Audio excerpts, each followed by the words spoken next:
Bom, então no slide anterior nós tínhamos a efetividade sendo definida única e exclusivamente a partir dos seguintes parâmetros: do NUT, né, o NTU, da relação entre C mínimo e C máximo, né, que a gente vai chamar de C estrela ou de CR, né, que é a relação entre os C pontos, né, entre as taxas de capacidade calorífica, e do arranjo das correntes, né, se é corrente paralelas ou se é contracorrente, tá bom?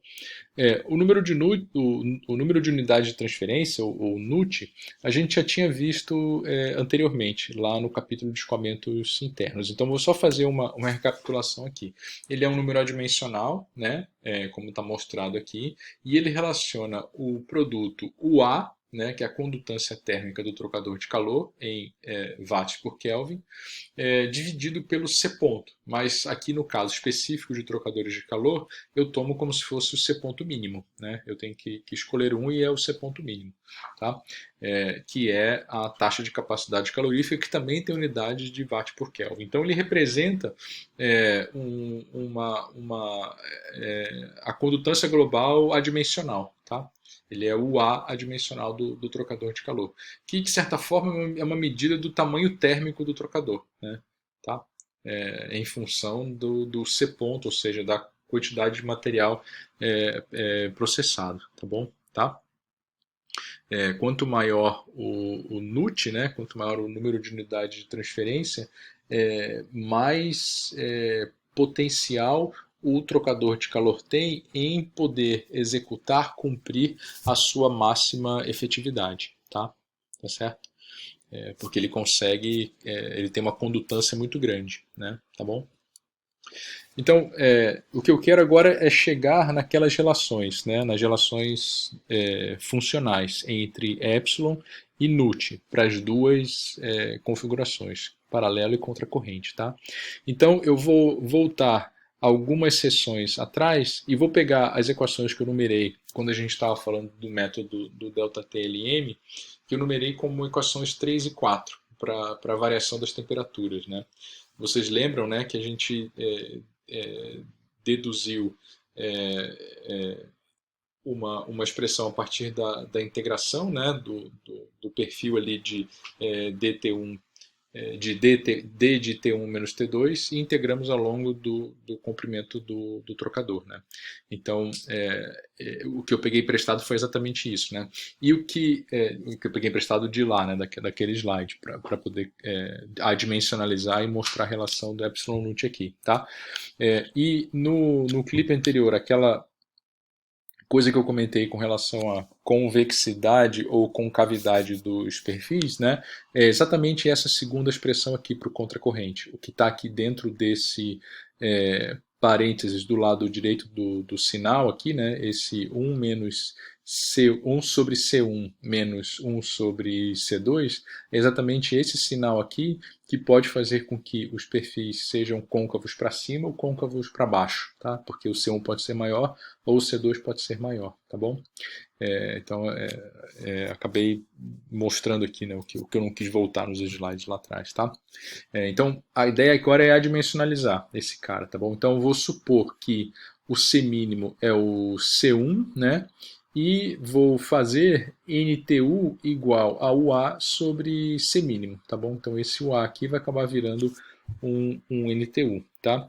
E a gente viu que a efetividade acaba sendo relacionada com diferenças de temperaturas. Então, essas relações entre as diferenças de temperaturas que aparecem aqui dentro desse log, quando eu adimensionalizar, elas vão virar a efetividade, tá bom? Após alguma transformação, obviamente, tá? Então, para paralelo, né, tomando o exponencial dos dois lados, para correntes paralelas, o que a gente tem é aquela relação, né, de diferença de temperaturas é igual a ESP de menos NTU vezes 1 mais C. Exatamente isso que a gente tem aqui. Ó, tá? Tomei exponencial aqui, o A virou NUT, né? O C1 virou C mínimo, e é exatamente isso que eu tenho aqui, ó, 1 mais C. Tá? E para o contracorrente é a mesma coisa. Tá? E aí, requer algum algebrismo daqui para frente, né? Mas o que eu posso, o que eu vou fazer é o seguinte: eu vou trabalhar em função de epsilon, né? Que é T1in menos T1out sobre T1in menos T2in. Quem não reconhece isso aqui é o seguinte, ó, daqueles dois slides atrás, né? Dois ou três, né? O epsilon é Q sobre Q máximo, né? Quem é Q? Se eu olhar para a corrente 1, né, o Q vai ser C.1 vezes T1 entrando menos T1 saindo, que é o que eu tenho aqui no numerador dessa definição do epsilon. E o denominador é o Q máximo, que é o quê? Que é o C mínimo vezes o ΔT máximo. Quem é o ΔT máximo? A diferença de temperaturas de entrada das correntes. Mas como eu admiti no início que o C mínimo era o C1 que eu tinha em cima corta com o C mínimo, que é igual ao C1 que eu tinha embaixo. Então a efetividade ficou só a função das temperaturas, que era o que eu tinha falado há uns slides atrás, né? E o C estrela, né, que é a razão entre C mínimo e C máximo, eu também posso escrevê-lo, né, essas relações aqui, C mínimo e C máximo, ou no caso C1 sobre C2, em função de diferenças de temperaturas. Por quê? Porque o C ponto, né, o M ponto CP, nada mais é, pelo balanço de energia, do que uma relação entre Q ponto e um ΔT. Né? Então, o C mínimo, que é o C1, ele é Q ponto, né, dividido pelo que está aparecendo no denominador aqui. E o C máximo, que é o C2, ele é Q ponto dividido pelo que está aparecendo no numerador aqui. Né? Uma vez que estaria embaixo, ele vai subir. Tá bom?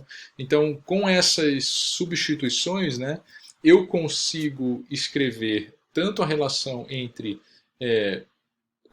para correntes paralelas quanto para contracorrente, eu consigo escrever essas relações não mais em função de temperaturas, né, mas em função de epsilon e de C ponto, essas relações aqui. Tá? Isso requer alguma álgebra, né, que eu estou omitindo aqui nesses slides, mas pelo que eu expliquei, vocês podem ver que é possível fazer isso. Tá? E acho que o livro faz e não é nada muito complicado não, tá bom? Eu só omiti aqui por questão de brevidade mesmo, tá? Essas expressões estão apresentadas aqui, né? Das relações das diferenças de temperaturas com epsilon e c estrela para os dois arranjos, paralela e contracorrente. Então, só o que é necessário fazer é igualar essas equações, eliminando as temperaturas, tá? As relações entre as diferenças de temperaturas. E aí, para as duas configurações, elas estão mostradas aqui, tá? São essas primeiras expressões, tá? Sim, esse desenvolvimento pode parecer um pouco rebuscado, né? E eu pulei alguns passos aqui, mas no final o que importa é que nós temos expressões para calcular epsilon em função de nut, né, que são essas expressões aqui de cima, né, tanto essa aqui para paralelo quanto essa aqui para contracorrente, ou reorganizando as expressões, evidenciando o nut, colocando o nut sozinho do lado esquerdo do sinal, eu tenho expressões para calcular nut em função de epsilon, tá? E do C estrela, sempre, tá? Os mesmos resultados seriam obtidos se a gente fizesse o C mínimo igual a C2. Então agora nós temos dois conjuntos, dois conjuntos de expressões, né, para calcular epsilon em função de nut, ou seja, um Q adimensional em função de um A adimensional, ou o A adimensional em função de um Q adimensional. Que se a gente voltar lá atrás, lá no início ali da nossa conversa sobre avaliação, rating, né, e design, projeto, era exatamente isso que a gente necessitava, né? Ou uma expressão para calcular Q em função de área, ou uma expressão para calcular área, que seria o nut aqui, em função de Q, que seria o epsilon. Tá? Então, é um método completamente adimensional capaz de fazer isso. Tá? E aí nós podemos trabalhar em cima daquelas duas expressões, ou melhor, das duas situações limites, né? Por exemplo, quando nós temos o trocador de calor balanceado, né? Que ele tem os m.cp's das correntes iguais, e aí as expressões para epsilon em função de nut para corrente paralela e corrente e contracorrente se simplificam dessa forma aqui, né? Ou quando nós temos um trocador com uma capacidade calorífica em uma corrente muito menor do que a outra, ou seja, o máximo tende a infinito, né? E aí ambas as configurações, paralelo e contracorrente, fornecem uma expressão desse tipo aqui, tá? Entre epsilon e nut, tá bom? Então, essas duas situações limites também existem aqui, obviamente, né, e são contempladas